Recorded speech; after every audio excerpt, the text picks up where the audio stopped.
daleen ak jàmm mbokkeen toxnatu bpactu.com ñu ngi leen di nuyu bu baax a baax di leen jaajëfal te fas yéene ñëwaat ak yéen ci seen xibaaru Actunet comme ni ñuy faral di ci ànd ak yéen saa su nekk tey nag dañ koy daal di ubbee ci xët yi njëkk yi ki nga xamante ni moom moo di Maître El Hadji Diouf ginnaaw démb ba mu wootee ab conférence de presse janoo ak ñi nga xamante ni ñoom ñoo di taskatu xibaar yi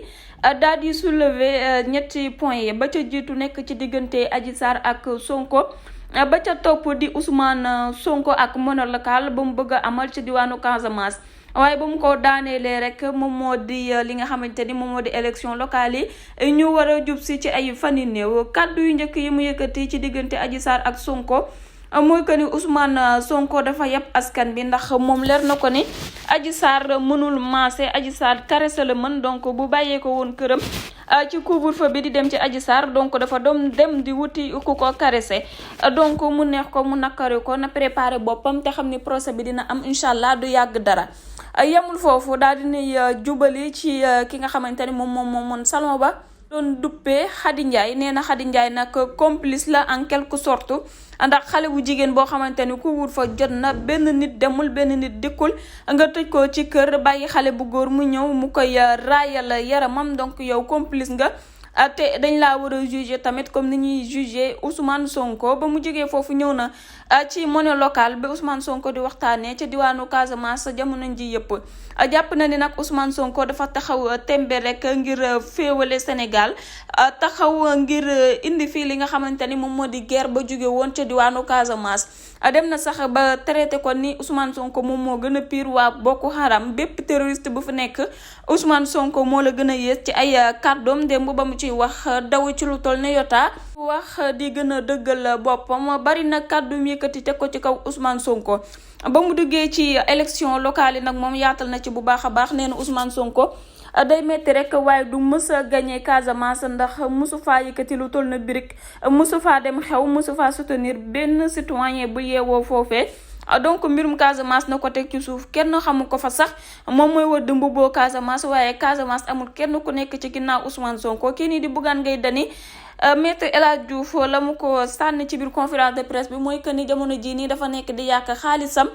ndax moom leer na ko ni àdduna du neex ba mu daal di gagné ci élection locale yi donc na bàyyi coono bi muy teg boppam te dem seeti leneen wala mu jàpp ci télé boobee nga xamante ni jot na koo ubbi ba noppi Maître El Hadji Diouf nag comme ni ngeen ko gisee waxtaan bi yaatu na démb ndax conférence de presse bi ëpp na 1 heure de temps mais point yooyu la ci soulevé ñooñu la yëkkati kàddu jëmale ko ci ñoom sànni wala ay tract tamit kii nii di Pape Alé Niang dem na ba koy traité de tous les noms waaye tamit dugg na ci waa Jamra ndax li nga xamante ni tamit moom moo di criminalisation wu homosexualité ci réewum Sénégal gis na ni sujet la boo xamante ne ñëpp a ngi koy soulever ñenn ci député yi naan waaw ñeneen ñi naan déedéet askanu Sénégal nag kilifa diine yi kilifa aada yi ak ñi fi nekk di xeex valeurs yi ñu ci mel ni waa Jamra nee na waa Jamra nag ñoom ay chômeurs religieux la leen daal di traité dem na sax ba yëkkati benn kaddu jëmale ko ci ñi nga xamante ni ñoom ñoo di imaam yi jàpp na ni daal lépp lu ñuy def nii mbirum gistal la mbirum loi boobee nag nañ ko daal di fàtte tegee ko de côté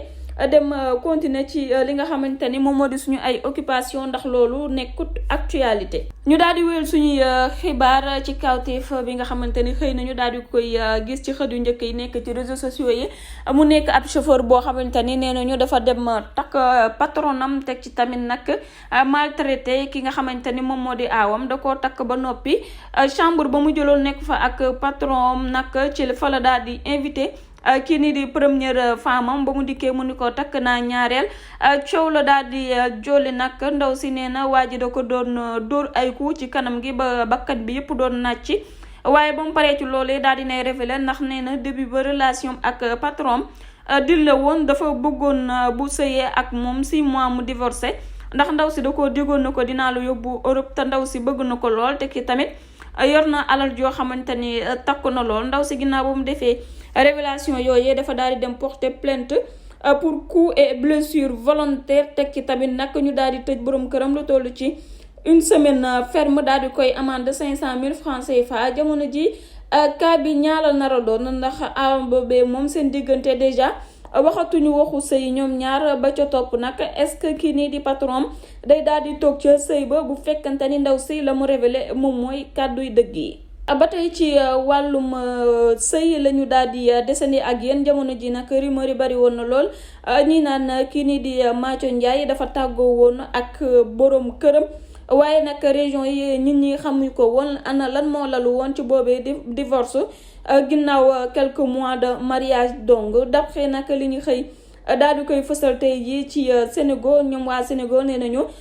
joindre nañu benn procès Mbathio Ndiaye mu daal di leen di indil ay leeral yu wóor ci li nga xamante ni moom moo di divorce am ak waa ji ñuy woowee Baye Niass. d'après ndaw si nee na Mathio Ndiaye depuis ba mu amee 2 mois de mariage la tàmbalee dund nakar ak tiis ci biir néegu sëyam. teg ci tamit kii nii di Baye Niass da ko doon fen saa su nekk amul lenn lu mu ko waxoon lekk loo xamante ne gis na ko ci biir néegu sëyam. appartement 800 000 francs CFA boobee dëgg la waaye chaque weer bu jot Baye Niass 500 000 francs la koy jox. kii nii di Mbathio moom mooy débrouiller ba teg ci 300 000 francs CFA teg ci tamit waa ji lépp lu Mbathio yoroon lekk na ko ndax da koo lebal lépp ba bu ñu xaymaa li mu ameel Mbathio Ndiaye mi ngi toll ci 10 800 000 francs CFA. yemul foofu dafa dëkkee di ko final saa su nekk ba jour 31 décembre la midi daal di éclaté ndax Mbathio Ndiaye dafa jëloon décision génn daal di féexali xolam ànd ak ay xaritam ba mu ko tàggoo nag mu bañ. Mbathio Ndiaye forcé ni day génn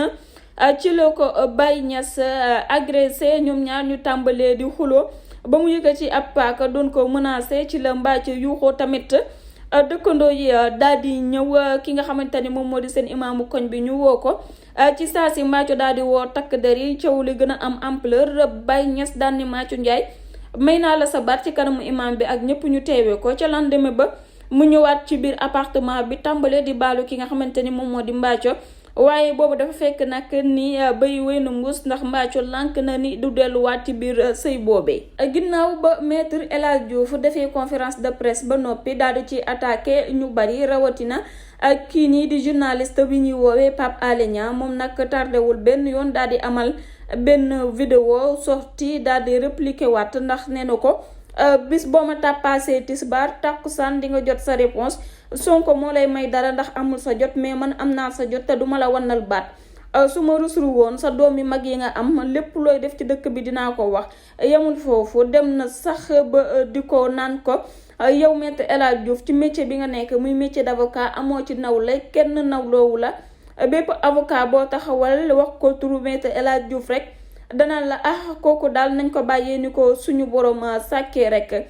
dem na ba di ko traité de singe et de prostituée mu nekk kàddu yoo xamante ni nag booy seetaan vidéo bi dafa mel ni Pape Alé Niang day wax sans tabou di ko jëmale ci maître El Hadji Diouf kàddu yaa ngi noonu nag di dem ak ñëw ci diggante ñi nga xamante ni ñoom ñoo di ñaari personnalité yooyu. yemul foofu ki nga xamante ni tamit moom moo di Fou Malade yëkkati na ay kàddoom di ko jëmale ci monnaie locale bu Ousmane Sonko bëgg a tëral ca diwaanu Casamance nee na ko loolu moom ànduma ci ak yow tey te duma ci mës a ànd ak yow te du yem foofee sa diggante ak Adji Sarr bis bu ko justice su Sénégal jugé wul lekk loolu mooy signifier que ni réew mi amul justice suñu justice su naxa la quoi qu'il en soit ak lu mënti xew yow Ousmane Sonko da nga war a mën a toog janoog juge bi waxtaan ak yow Adji Sarr tamit yëkkati ay kàddoom yi ñaar ngeen jongante ñu xool fu mbir mi toll ndax sénégalais yi dañoo bëgg a xam fi dëgg gi féete. dossier bi warul nekk dossier boo xamante ni dañ koy classé sans suite ndax loolu du dalal xelu sénégalais yi bu ñu fàtte ni lu toll ci fukki nit ak ñeent dañ cee ñàkk seen bakkan donc sénégalais yi war nañoo mën a xam ba xam Sonko moo am dëgg wala Adji Sarr moo am dëgg ndax jugement bi moom dafa war a am te ca na mu gën a gaabee rek la war a am ñu daal di fàtte sujet boobee daal di dugg ci beneen sujet. ñu daal di koy tàggatoowee ak wàllu sport CAN 2022 bi nekk na CAN boo xamante ne dina dis lool ci ndoddal Aliou Cissé ginnaaw ba muy amal ay sélection yoo xamante ni nag ñenn ci joueurs yi dañ leen di testé positif ci jàngoroy coronavirus bi ñeneen ñi ñu daal di bàyyi leen ñu dem ndax 18 personnes. ñoom ñoo teeri ca gaalu Cameroun ba yamul foofu ñoom yóbbu woon pour ñuy superviser Lions yi ku ci mel ni Lamine Diatta ak Tony Silva tey ñoo ngi xëy di ñu yëgal ni dañu naa testé positif ci li nga xamante ni moom moo di jàngoro yo coronavirus bi. mais teewul ni lu mu métti rek Aliou Cissé moo ngi continuer di dalal xel yi tey yëgle ne day métti rek ak lépp lu mu métti kan 2022 bi. incha allah dinañ ci def suñu bakkan ba jot ci li nga xamante ni moom moo di suñu ay càkkute incha allah bëgg nañu bu ñuy delluwaat ci réewum Sénégal ñu yóbbuwaat drapeau bi avec fierté accomplir mission bi ñu sénégalais yi dénkoon ba ñuy départ. ba tax na mbokk yi li lañ leen indiloon ci seen xibaar Actunet jaajëfal leen jox leen dig daje ba beneen yoon incha allah jërë ngeen jëf.